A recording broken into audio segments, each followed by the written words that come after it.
I arrived at the address and honked the horn.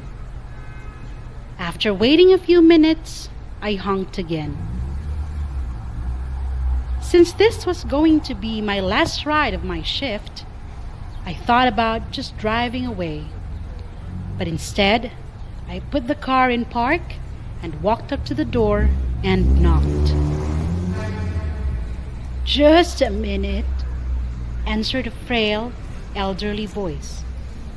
I could hear something being dragged across the floor. After a long pause, the door opened. A small woman in her 90s stood before me. She was wearing a print dress and a pillbox hat with a veil pinned on it, like somebody out of a 1940s movie. By her side was a small nylon suitcase.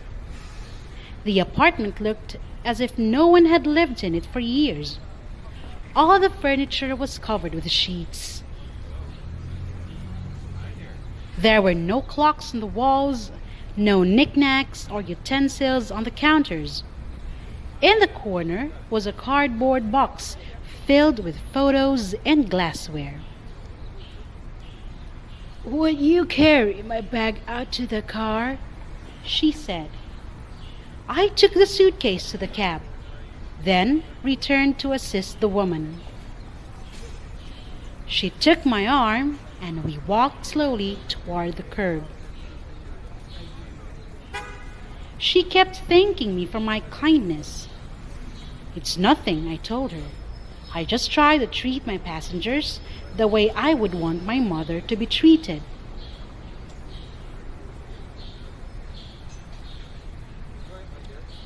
"It's not the shortest way," I answered quickly. "Oh, I don't mind," she said. "I'm in no hurry. I'm on my way to a hospice." I looked in the rear-view mirror. Her eyes were glistening. I don't have any family left," she continued in a soft voice. "The doctor says I don't have very long." I quietly reached over and shut off the meter. "What route would you like me to take?" I asked. For the next 2 hours, we drove through the city.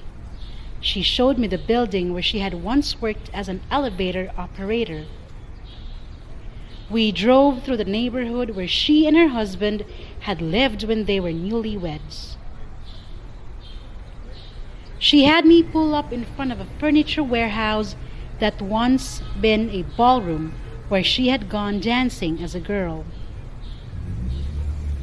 Sometimes she'd ask me to slow down in front of a particular building or corner and would sit staring into the darkness, saying nothing. As the first hint of sun was creasing the horizon, she suddenly said, "I'm tired. Let's go now." We drove in silence to the address she had given me. It was a low building, like a small convalescent home, with a driveway that passed under a portico. 2 orderlies came out to the cab as soon as we pulled up.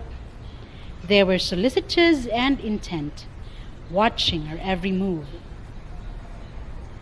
They must have been expecting her. I opened the trunk and took the small suitcase to the door. The woman was already seated in a wheelchair. "How much do I owe you?" she asked, reaching into her purse. "Nothing," I said. "You have to make a living," she answered. "There are other passengers," I responded. Almost without thinking, I bent and gave her a hug. She held on to me tightly. "You give an old woman a little moment of joy," she said. "Thank you." I squeezed her hand and then walked into the dim morning light. Behind me, a door shut. It was the sound of a closing of a life. I drove aimlessly, lost in thought. For the rest of the day, I could hardly talk. What if that woman had gotten an angry driver, or one who was impatient to end his shift?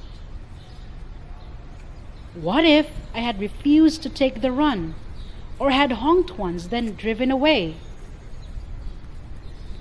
On a quick review, I don't think that I have done anything more important in my life. We're conditioned to think that our lives revolve around great moments.